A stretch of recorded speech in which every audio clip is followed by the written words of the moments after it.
we're going to look at framing out some of the interior of this car. Well, I've had a couple of weeks off of doing YouTube videos, and the reason being is I just wanted to blitz through this kind of without being distracted. So essentially I've had the cab off.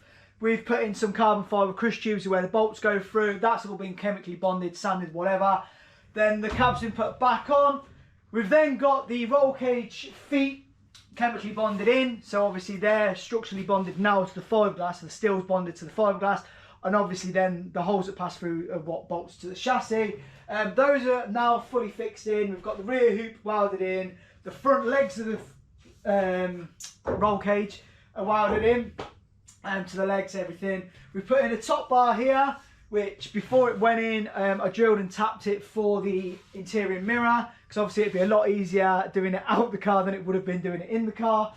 So that's been done and welded in. And then also the sides that I've sectioned off of the dashboard here, they've been kind of mangled with a jigsaw and put behind the cage and chemically bonded in. Now, the reason for doing that is because I don't want to have massive gaps. I don't want it to look like it's just a bit naff, to be honest. So that has been done. They have been chemically bonded. They will need sanding and stuff and filling and gel coat filling and whatnot. So yeah, if you see them on the video, that's not how they're going to be finished. They are going to be done nice and tidy. So that is that. Now the plan is to either get on with behind the dash, and that means obviously I'm going to have to do the framework this way to kind of support some of the fiberglass.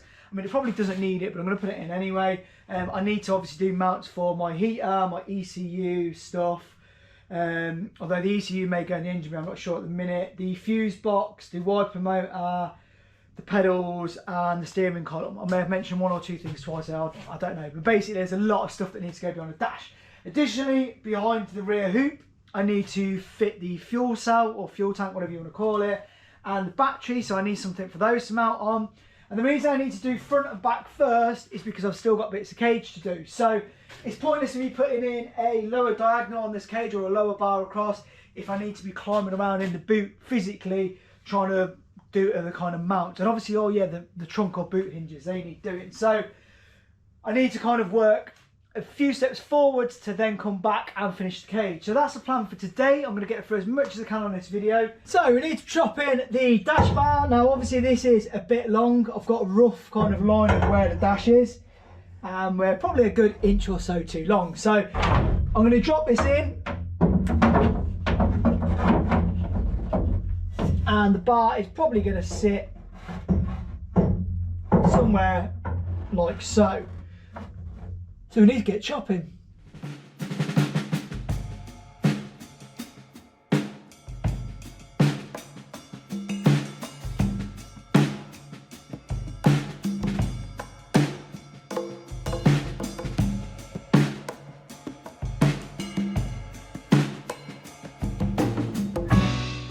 First, I want to apologise about the bad lighting, but I kind of want to show you what's going on in the cab. It doesn't also help that it's highlighting some kind of hair issues going on here. But yeah, less of that and more about the car. So what we're trying to do at this stage in time is work out where the steering column goes. Now this is just a GM tilt steering column. Now in an ideal world, there would be a hole in this cab and I could just smash it through and just basically get onto welding the mount in place, and I've had laser cut. However, I can't do that, and annoyingly the reason I can't do that is because there's not much clearance space here for pedals, so I need to make sure the pedals are exactly where they need to be, because the column is going to have to physically pass through the middle as so.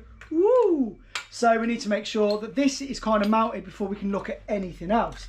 Now it's not as straightforward as mounting it as just putting it kind of anywhere. You need to make sure kind of you've got a rough seating position as well. And also I've got this big monstrosity, which is the accelerator pedal for the BMW. So we need to make sure that all this fits in a really limited space. So for the time being, I'm going to look at making the mounting system for this, which is obviously the Wheelwood pedal box. We've got one of these cylinders which I won't be using. I'm going to be using a remote reservoir rather than one built in. But obviously that gives me a rough idea of kind of how sticky out and ugly this is going to be. But I mean, I can't avoid it. I can't get an undercab one on there, obviously because of the servo issues. I'm going to be running no servo. And then if the brakes are bad, which I don't think they will be because all my trucks and stuff have been without a servo, what I'll end up doing is just putting a remote servo on, and I'll just make some sort of bracket in the boot for that. A few old classic cars and stuff, they just put them in the boot. Obviously I could put it on the chassis if I need to, but I'm not going to know whether it's any good until I'm physically driving on the road. So that'll be something that I'll probably address at a later date. But for now, let's go machine some bosses up and we'll make some sort of mounting system for this.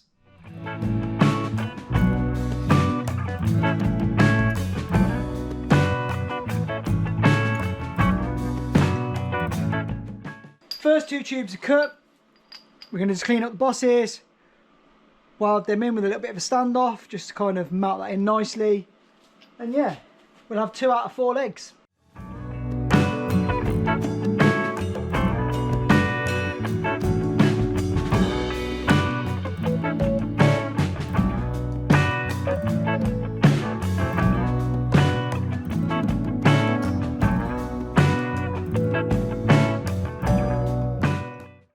Bit off camera, so basically we've got the mounting set up for the Wilwood pedal box. Now let me just show you kind of what I've done off camera. We'd welded these bosses in and I basically put a brace piece in here. Now the lengths at the moment, it's overly long because I'm not sure where to cut it just yet. And then the other side, because of obviously the bias setup, you'll be able to see that you'll have like a front and rear cylinder. Because it's like that, I need some clearance on this mount, and also you can't mount on the top like this way. So that side is mounted from underneath, so you screw down into this side, and then I put some clearance into that kind of tube. Now the reason I've done that is when it's driving, it won't need that clearance, but when you come to bleed it, you'll have to push the pedal kind of a lot further usually than it would be driving while you're bleeding. So for it to be able to do that, it's dead fiddly. I need to be able to have clearance all around this piece here, which I do now. So that's done for the time being. I'm going to make a dash bar section. So I'm going to have a piece of tube that comes off the back of the dash bar. It's going to go around. It's hopefully going to pick up on the rear of the bulkhead, so then I can structural adhesive it. If it's a little bit away, then I'll just make a plate. It's no big deal. And then back to the dash bar. Then I can weld that in. I can brace off of the roll cage to it. Then I can also brace the door shuts at the front, back from that, and hopefully just cut this and weld this in. So while my phone's ringing, let's go.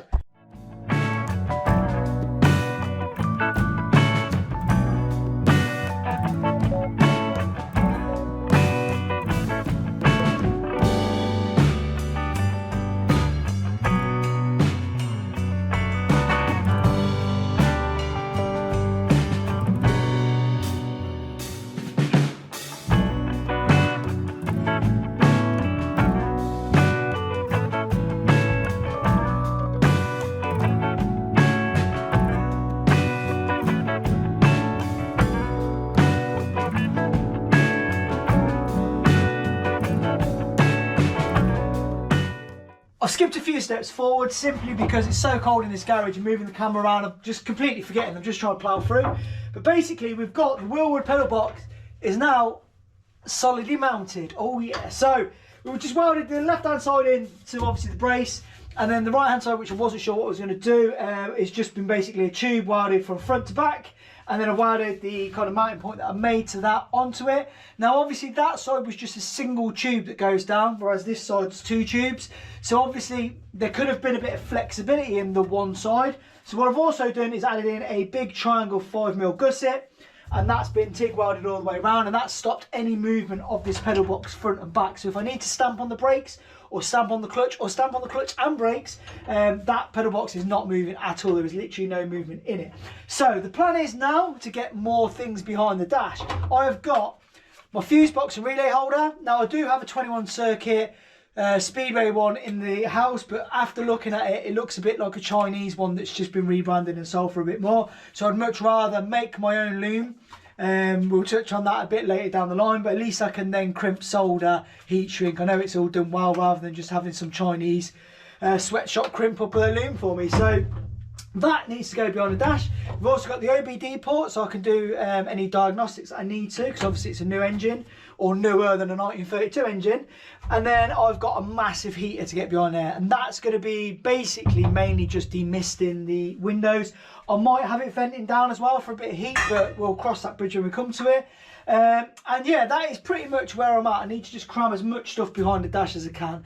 And then once I've done that, although it doesn't really feel like it needs it, but I'm going to do it anyway, I'm going to have some bracing to this back bar from either further up or further down to triangulate it. Or what I may do, which may end up being kind of a more clever idea, is possibly bringing the tube back and up, and then maybe that will work out as I can bolt the side panel onto it each side. That may be quite a clever way of doing it. But then I'm not known for being clever, so I'll probably mess that up. But yeah, let's just crack on, get some stuff behind the dash.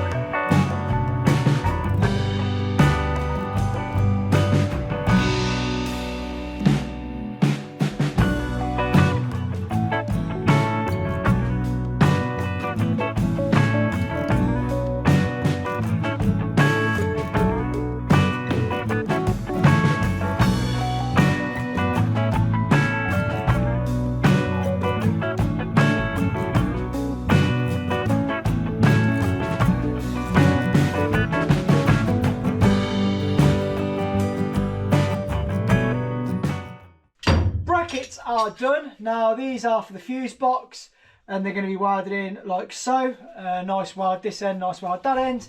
Now they've got the little step in essentially to lift the fuse box, so rather than it sitting kind of flush there, it's going to lift it up just slightly past this bar, so you hopefully won't be able to see it. I mean, if you do see it very slightly, I'm not really too bothered, to be honest. It's just as long as it's not dangling out massively.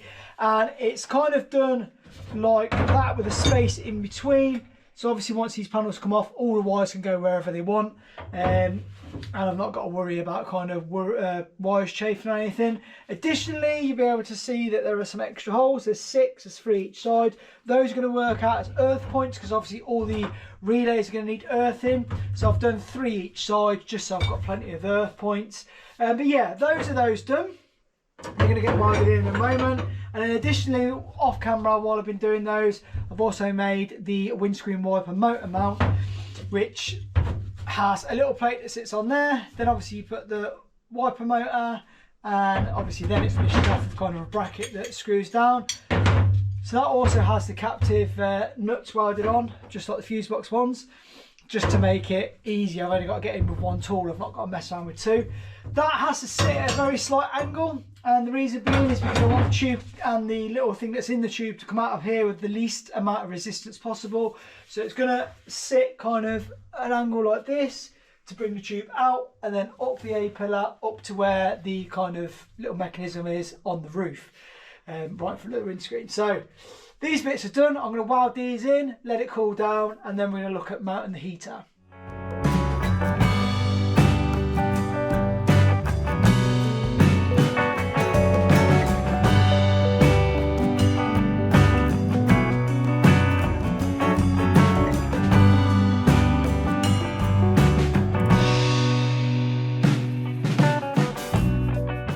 Two dash supports, fully bent. I'm going to tack these in off camera, and I'm going to carry on, hopefully, with a heater mount.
looking pretty sexy. Now the issue with the heater is it's got to be lower purposely because of the water height. So you need it kind of lower than where the water height's going to be in the radiator at the front. And obviously with the car sat at a rake, kind of need to get the heater as low as possible. And I don't want to go any lower, but we also don't want it high up behind the dash because then it's not going to work properly. So it is going to have a 3D printed front on it, which is going to be black, so it should all blend in nicely. I'm going to make something that picks up off these 4 tubes and vents the air underneath the dash where I need it. The other things behind the dash, obviously the fuse box is here. So I'll be able to get to the fuses and the relays from underneath, and then obviously the loom is going to come up across these tabs at the back and off down to kind of wherever it needs to go. We've got the pedal box in.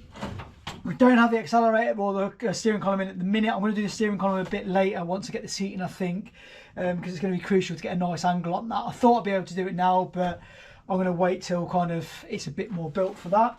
The wiper motor is basically, it will sit there. Now there is a rubber kind of space that it sits in which clamps it in nicely, but for the purposes of just eyeballing it, it's going in, and that will allow me to measure up here and round to work out what length of tube I need for the windscreen wiper. I'm only going to do a single one rather than 2, but yeah, that's pretty much all the stuff behind the dash done. So hopefully you've watched the video.